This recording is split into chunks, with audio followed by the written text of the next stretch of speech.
What's up, everybody? My name's Big Cam and welcome back to a Comically Boston breakdown episode, because today we are talking about episode 4 of Daredevil Born Again, titled Sic Semper Systema. Sic Semper Systema, which I believe is a Latin phrase which translates sometimes to, or is a play on the Latin phrase Sic Semper Tyrannis, meaning thus always to tyrants. The title could also be referencing systemic corruption in the institutional injustice of the court system, and also now their legal system, because they got a man like Wilson Fisk, the kingpin, as the mayor of New York City. So obviously the system is broken. But in this episode, we get Johnny Bernthal back in action. He's got a big long beard and hair, and he looks great, but that happens a little bit later in the episode, so let's jump right on in to this episode. And we're coming off of Hector Ayala getting shot and killed point-blank range by a man with a Punisher vest, but we didn't see whose face it was, so is that Punisher or is it not Punisher? We'll find out a little bit more this episode, but we don't necessarily find out who killed Hector or why. We open at the coroner's office, I believe is what they call that doctor that puts all of Hector Ayala's personal effects into a bag for Matt to carry out. And, you know, we see like his wallet, his phone, his little knife that he had on him, his keys, his necklace, his amulet, and his white tiger mask. But Matt is, you know, asking him anything he can find out, and he says that there's no bullet casing. They didn't find the caliber of bullet that was used in this point-blank range assassination of the White Tiger. But as Matt's talking to the doctor and grabbing his personal effects, Angela Ayala, Hector's niece, walks in and asks Matt if they killed him, and she's like, great. And she's like, you know, real hot, but also emotional, and she, well, not like hot in like the sense that she's like good looking. I mean like tempers are hot. She comes in and she's like, fuck them, man, they fucking killed my uncle, didn't he? Like, you know, and she goes, he was just Hector from the Heights and they're the fucking cops.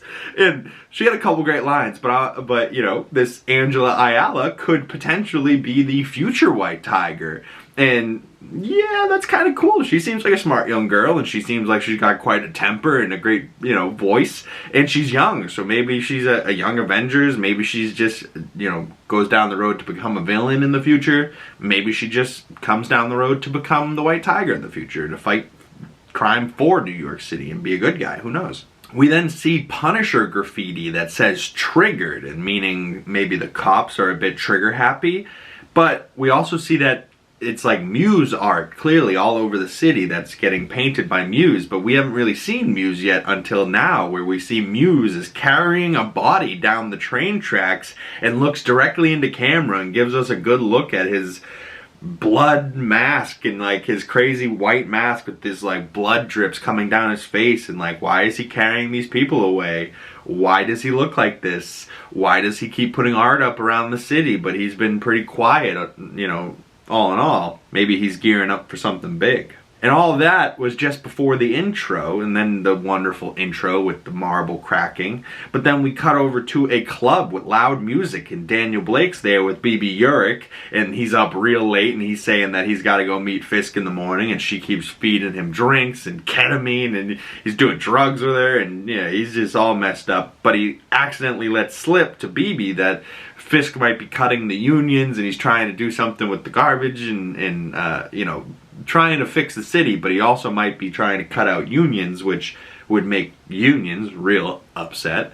And this is a mistake that will come back later, but like BB, you know, takes this and is like, okay. But as we see them leaving, we cut across the street to seeing a man getting arrested by 2 officers, and this is a client that Matt will be representing later. We then cut to a great shot of the little Daredevil horn on the roof, and Matt's up there just chilling, you know, and he goes up there, grabs his little horn, and he gets a call from Kirsten McDuffie, his partner at his law firm.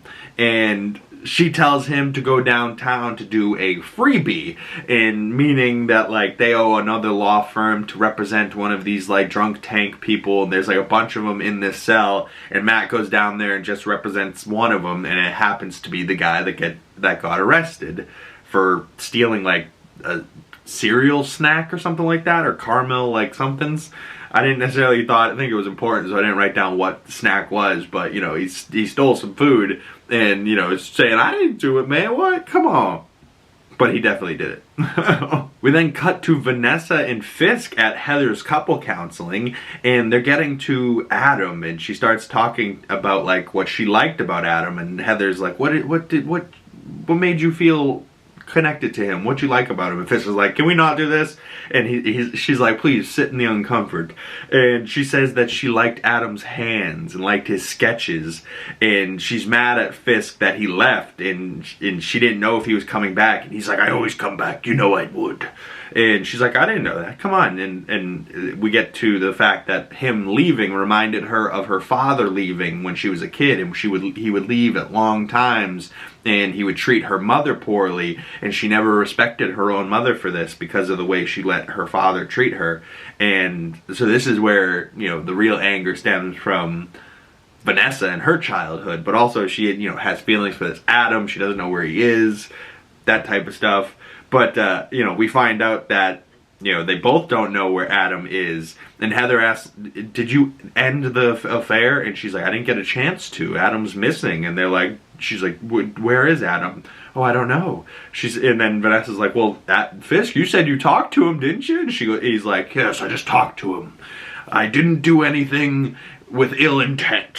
I just had a dialogue. And they're like, what was this dialogue? And he goes, a clarifying one. Doesn't tell them what he says, but it's like, something's up here. What did Fisk say to Adam, or what did he do to Adam? Even though he said he wouldn't kill Adam to Vanessa. So did he kill him? Because he's missing. Who knows? But I thought it was hilarious that he goes, I didn't express any ill intent towards Adam.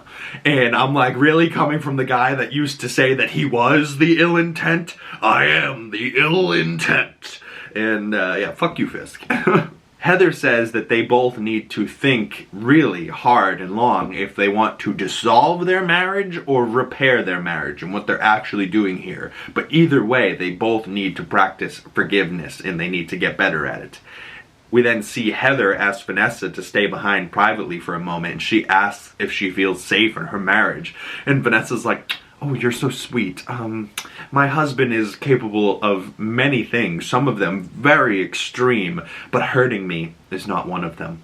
And I think that's true. We then see Matt goes to represent Leroy Bradford. And he is a bit blind racist, because Matt walks in and goes, Leroy Bradford? Leroy Bradford? And he goes, man, they gave me the blind guy. What? And everyone laughs, and Matt's like, yeah, whatever. Come on. And he's like, yeah, bring on the blind justice. And, you know, really does not think Matt's going to be a good lawyer. And Matt's a great lawyer, regardless of if he's blind. But, you know, I could see why maybe a guy would be like, this guy can't see shit. Why? How do you read the lawyer books? Not realizing that you can do braille books. But Leroy is quite funny. He's like, I didn't do it. And Matt's like, you're on camera. You clearly, you know, they have evidence that you did it and you're totally guilty. And he's like, could it have been a scroll? And he's like, no, I don't think so. I don't think so at all. And he says this fucking funny-ass line to Matt that I thought was funny. But, like, you know, it's not necessarily important at all. But just, like, he spends a good amount of time talking to this guy Leroy in this episode. And I just thought this part was funny. I paid for that shit last week. Unfortunately, it doesn't really work like that. Mr. Bradford, generally you pay for what you buy that day. Then they all lying on me then. The guy's like, I paid for that shit last week. And he goes, that's not how it works. And he's like, then they lying on me, bro. Like, he's like, they have footage. They have a witness that they found you in possession of it when they found you and arrested you. Like, the guy's like, well, what, the cops were eating that shit. They should arrest themselves. He's like, maybe they should, but that's not why we're here. We're here because they arrested you. So what do you want me to do? And the guy is dead set that he wants probation. So Matt has to go try and get him probation. But I also thought it was hilarious that the guy goes, was it a scroll? Like, so this is the first scroll reference we've had since Secret Invasion in the Marvels. Like, okay. So Bradford wants probation, and Matt goes to see what he can do, and he goes, let me see what I could do. And he's like, that's funny, see, because you can't see shit. You know, like, and I'm like, God damn, he's really hating on Matt and the blindness. For sure. What blind man beat up poor Leroy Bradford? Maybe he got beat up by Daredevil, I don't know. We then see Matt goes to talk to the lady at the court named Sophia Azola. Azola's the algorithm? But she says she's Latvian, and they kind of flirt while they negotiate for, you know, his client. And Matt talks her down to 10 days, but we also learn that it's Latvian Heritage Day, and he's like, you know, using his Daredevil senses to know that she's Latvian because he can smell the cake on her breath, and he's like, don't worry about it, it's a blind thing, heightened senses. She's like, I wouldn't want to know more about that now, would I? You know, so if Heather Glenn ever shits the bed, this Sophia chick, I think, is a good match, because they had quite a bit of chemistry, and they were quite flirty and definitely into each other. Or at least she was into Matt. And then as Matt's going back to his client, he bumps into Officer Powell again, the dirty cop from the last couple episodes. And Matt, you know, kind of presses him and thinks that he killed Hector Ayala the first day he was off, you know, out of jail. And Matt, you know, uses his super hearing to hear if he's lying or not, and his heartbeat says maybe he didn't have anything to do with this. But he also threatens Matt and like, oh, I'm sure the bar would love to know about your actions as an attorney beating up cops, and you know, what kind of blind lawyer beats up a bunch of cops like you did last time? And Matt's like, okay, you want to threaten me? Well, next time we see each other, you're going to need more friends, won't you? And he's like, yeah, sure. And Matt just kind of like gives him a head nod. You're like, oh, that's not going to end well for you later, Matt. But Matt just is ready to beat the hell out of Officer Powell. But somehow, some way, Officer Powell did not kill Hector Ayala. We then see Fisk goes to the ports, where he wants to do a complete overhaul and, you know, change the ports. And Fisk's political advisor lady, Sheila, says he can't just do whatever he wants right away, and that he's got to do this and that. He's got to go through like 5 steps just to do the one thing he wants to do. And he's like, okay, well, I told you what I wanted to do. Why did you tell me no? Okay, that's how you do it. Like, just tell me the first step and we'll go from there. Like, that's what he wants. But she was like, no. Okay, this is what you do to start that process. And he's like, okay, let's do that then. That's what I would like to do. And she's like, okay, but we have a full day ahead of us. And, you know, it is what it is. We then see Matt goes back to Mr. Bradford, Leroy, in his cell, and tells him what he arranged for him in 10 days. And he's like, probation. He goes, you haven't had probation in the last 20 cases. And you haven't had anything under 20 days in the last 20 cases. 10 is a miracle. You should be thanking me. And he's like, I should be thanking you for this busted-ass system that doesn't work? He goes, they're willing to spend 5 times more to lock me up than it costs to feed me, right? And why did he steal the stuff? Because he's hungry. And the last time he got locked up, they took away his food stamps. So now he doesn't have food stamps, doesn't have benefits, right? So like every time they lock him up and put him in here for a certain amount of days, he ends up, you know, getting screwed by the system outside, and then the system just sticks him back in this thing. And he's like, all I want is some goddamn food, and I ain't got money to get the food, and they're willing to spend 5 times the amount to put him in jail than it is just to feed him. Elon Musk, end world hunger. I don't know. Fucking. But Matt says he's right, and kind of, you know, is sitting there like, God, the system is broken, which is kind of the theme of this episode. We then see a school of kids singing as Fisk is sitting there, and they're singing to Mayor Fisk, and they're singing, we built this city. And I actually found out from an interview with one of the directors that BD did over at Brandon Davis' YouTube channel and Phase Hero. He said that the singing choir was actually good, and they had to reshoot it with people slightly off key, and that makes me glad, because I'm like, I don't like kids singing in general. They're always bad, but if they were actually good and they made them sing badly just to really get that this is driving Fisk out of his mind and this is terrible, but this part of the episode I was like, oh, the singing, awful. But, you know, so these kids are, we built this city for fucking Fisk. Fisk is just like, okay. And they're like, all right, well, next song. He's like, no, I have to go. Like they say, the city never sleeps. See you later. I'm gone. And just like, ooh, that was awful.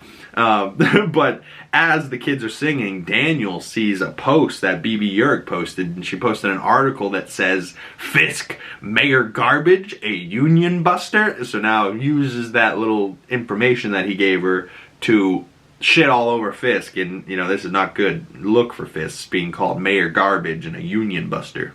And Sheila and Daniel's like, how do I do that? You know, how are we gonna fix this? And she's like, I was here long before him and you, and I'll be here long after you guys. Like, don't worry about it. I'll fix it. You just shut up.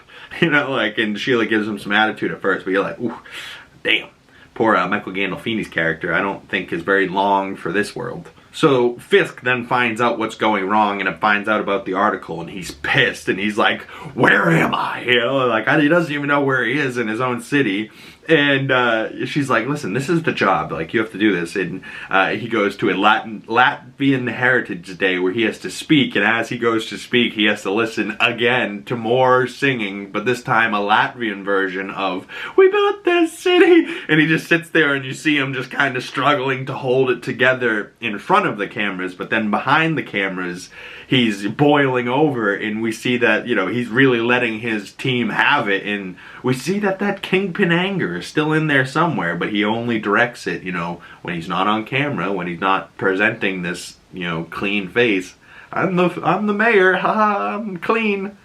No, you're dirty. We then see that Fisk is about to fire Daniel, and Daniel comes clean and you know, talks very nicely about him, and is like, listen, even if you fire me, I'll support you forever, and I'm sorry. And he, you know, says everything, you know, says the honesty, the truth, but also shows like incredible loyalty to Fisk, but also some courage, you know. And Fisk, you know, doesn't fire him, and Fisk kind of likes him and says, in the fullness of time, you'll make a better man. And almost sees Daniel here as like a son figure, and makes it very clear though that this will be his last chance. And what are the odds? Is Daniel the new Wesley, or is he dead by the end of the season? I don't know. I might go with dead soon, but new Wesley might be the route he's going. But we also have his other guy, Buck, that's kind of new Wesley. I think Michael Gandolfini's character, though, isn't necessary in the show, but I still kind of like him. I still like him with BB and stuff like that, and going forward, he could either be this force for Fisk, or problem for Fisk, or maybe turning him into a weapon type of thing for Fisk. I don't know, but he's too loyal to that man. We then see more BB report from the crazy man around the city that's got the pistol for anybody that messes with him. And I just love checking in with the crazy people in New York, but it also gives us a chance to see more of the artwork and the Muse art in the city. And it's like, oh, if you're really paying attention, they're sneaking in some little details in the background. And every time I see a little piece of art and it says Muse on it, I'm like, oh, is that red? Like in the comic books, was that the red blood used from victims in his crimes? Like, ooh. And if he hasn't started using the blood from his victims yet, then maybe he's kind of pooling it up to do a big project. You know what I mean? Like, I don't know. I don't want to know. It's creepy. We then see Matt goes to the spot of Hector's murder where he was shot point blank, to try and find the bullet casing, and he uses a little glass nip and he hits it, and it rolls down the little hill that they're on and rolls directly where the casing rolled, and that's how he finds the little bullet casing. And he sees that the bullet casing has a Punisher logo on it, and you're like, ooh, Punisher logo, is this Frank Castle, or is this more just wannabe Frank Castle's? But we then see Matt goes and finds Frank Castle. How? We don't know, but you can kind of tell that this was maybe a part of the show that was supposed to be in a later episode, and they just kind of stitched it in here, and it works, but it also kind of feels like, okay, how did we get here? But I'm very glad to have Frank Castle back nonetheless, because this scene is so powerful. But we see Frank's got long hair, and this is the first time they've seen each other since Daredevil season 2, and I really love it. And he like pushes up against the wall. The first time we see Frank, he goes, "Aah!" You know, gets that Punisher fucking roar, and he's got a hatchet in his hand. He's like, Frank, it's me, come on, like, glad to see you. And he's like, how you doing? And he goes, peachy. And he like smashes the hatchet into the box next to Matt. And I was just like, oh man, Frank, good to see you, man, good to see you. And I really do think John Bernthal looks so good with the long hair and the long beard. I mean, you almost don't recognize him at first. And then you really look and you go, oh yeah, that's fucking Frank Castle. And then you hear his voice and you go, oh yeah, that's Frank Castle. But so Matt tells him that he found a bullet casing with one of his logos on it, and Frank calls those cops fanboys. He goes, ah, these fucking fanboys. And then, you know, he goes, you could be of service. What the hell are you doing down here? And he goes, what, you don't like my place? You know, and it seems like he's underground collecting guns and just like smelling, and that's maybe how Matt found him. Just kind of went, oh, he stinks, Frank Castle, and just follows the smell. But you know, Frank starts saying to him, hey Red, have you been of service? Hey Red, thank you for your fucking service. You know, like some of these lines in this are like so Frank Castle and so Punisher, but they're so funny. I ate this scene up. I really did love it. I've watched it twice. I went back, I watched it again. I was like, oh, this is so good. But Matt touches a nerve and says, oh, I'm sorry, I didn't realize you were a victim in all this. He throws his cup at Matt, and he goes, I ain't ever used that pussy ass word in my life. I've been of service my entire life. I ain't never been a fucking victim. You know, don't put that word in my mouth. He goes, oh, I'm sorry, Frank. So what are we doing down here, buddy? What are you doing down here hiding for? He goes, hiding? Do I look like I'm fucking hiding? You walked in and found me. I'm right fucking here. What do I look like I'm hiding? And he asks Frank if he's down here plotting his next kill. He goes, you goddamn right I am. Frank says to Matt that I do not have time for your pussy-ass hero shit. You know, like, Frank's got more shit to do, but then we get this amazing clip of Frank and Matt. You hate yourself. He's eating you up because you ain't done a goddamn thing about it. God damn it, God damn you. Sorry. I apologize. What are you sorry for? First honest thing you did, Red. Ooh, just starts out with a bang. He's like, oh, fucking what? And he punches him and he's like, oh, fucking goddamn you. And like, you see that Daredevil about to come out and Punisher's about to come out. Dude eats the punch and just goes, but just starts making these like ape noises. Like, you know, like, yeah, bro, that is Frank Castle, but continue the clip. It's not about him. No. Okay. It's all about him. He talks to you, doesn't he? Every time I start moving, I still hear my little boy. And I hear his voice. He says, get him, Daddy. Every last single one of them, get him. That's why I do what I do. That's why he's eating at you. That's why he's eating at you, because you know you didn't do a goddamn thing, and it's gonna keep eating at you. It's gonna keep eating and eating and eating. There's no getting away with it, you understand? And Frank's right, you know, he's like, you gotta embrace this. Like, you gotta say his name. You gotta, you know, it's all about him. And he's like, it's not about him. He starts like crying. He's like, it's all about him. It was, do you still hear his voice? You do, don't you? I hear my son's voice. He says, get him, Daddy.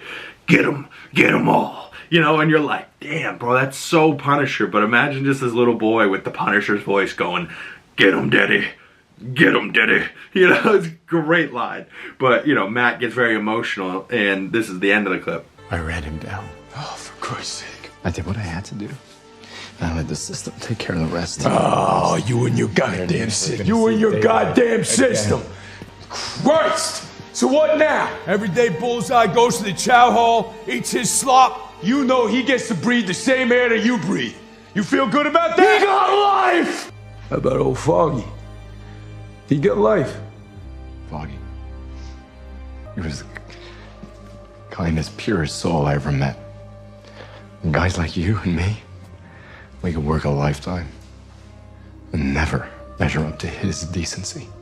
Oh my God. Oh my God, what a fucking clip. And he just goes, what about Foggy, huh?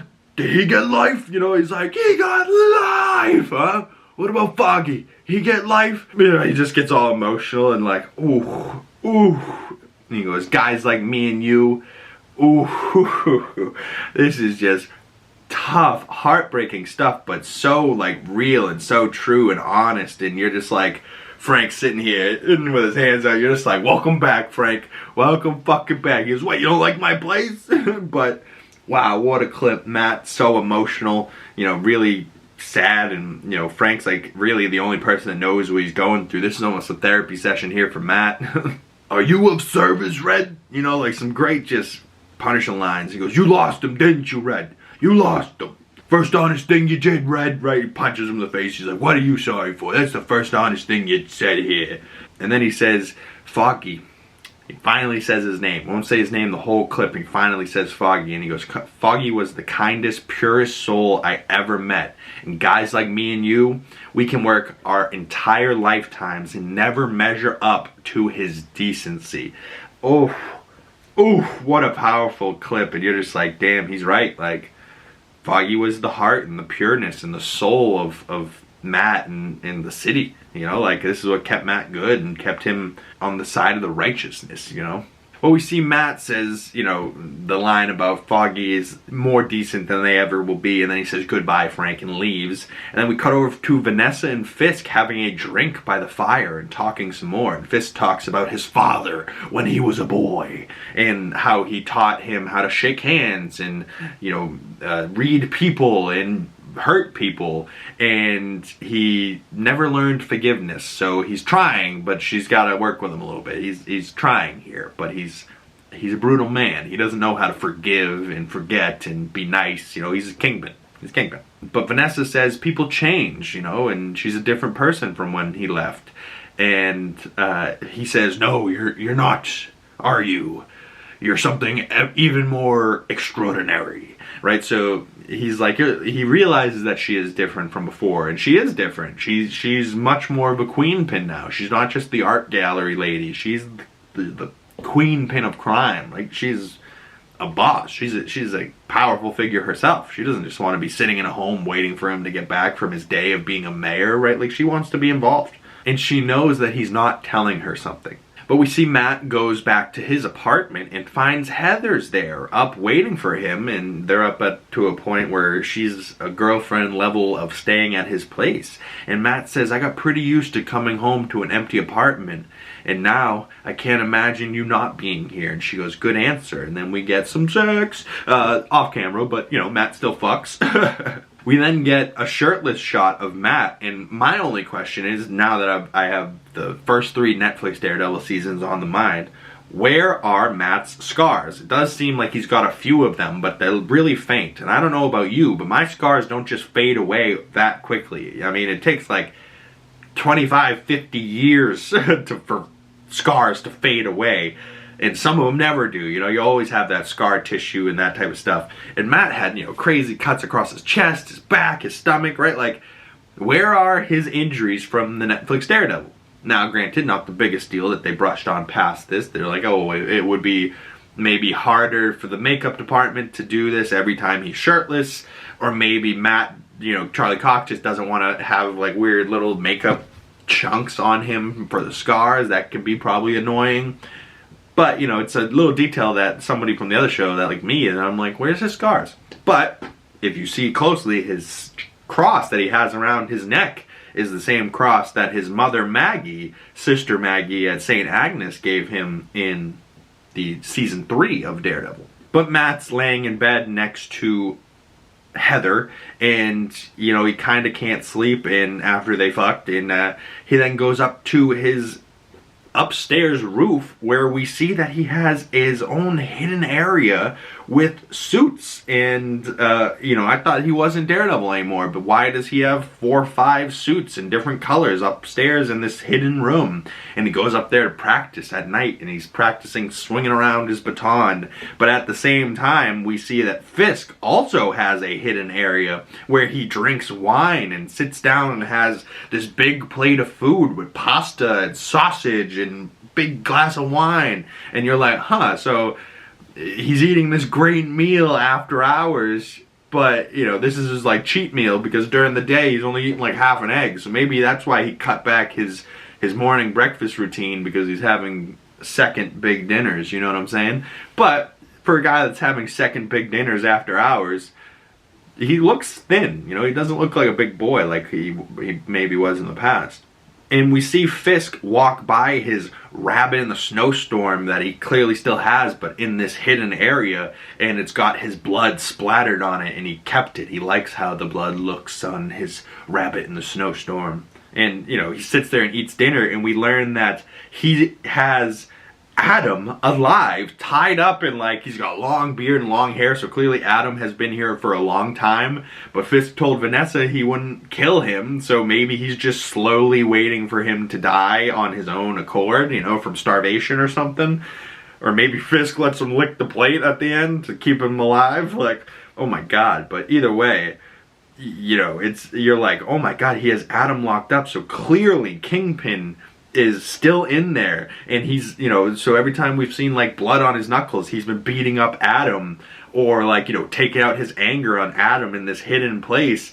And, you know, this place is, you know, he used to not hide anything from Vanessa and said he wouldn't hide anything from her anymore, wouldn't lie to her anymore, but he's clearly hiding Adam, and clearly hiding that there is this aggressive, you know, and he keeps saying like, I'm not that guy anymore, I'm not that guy anymore, but clearly he is that guy, but he's just hiding it even deeper, and hiding it from Vanessa, and hiding it from everybody. But we close to the credits on Matt swinging his like baton around, and it has like a grappling hook on the end, and he's swinging it around, and we go to the credits for a quick second, but we come back and we see Muse carrying a body, and more creepy art that maybe looks like it was painted with blood, and then he stabs this victim with like a syringe and just starts like draining this guy of his blood. As we like zoom in on his close-up shot, he looks like he maybe has people's blood as like, you know, how Batman has like the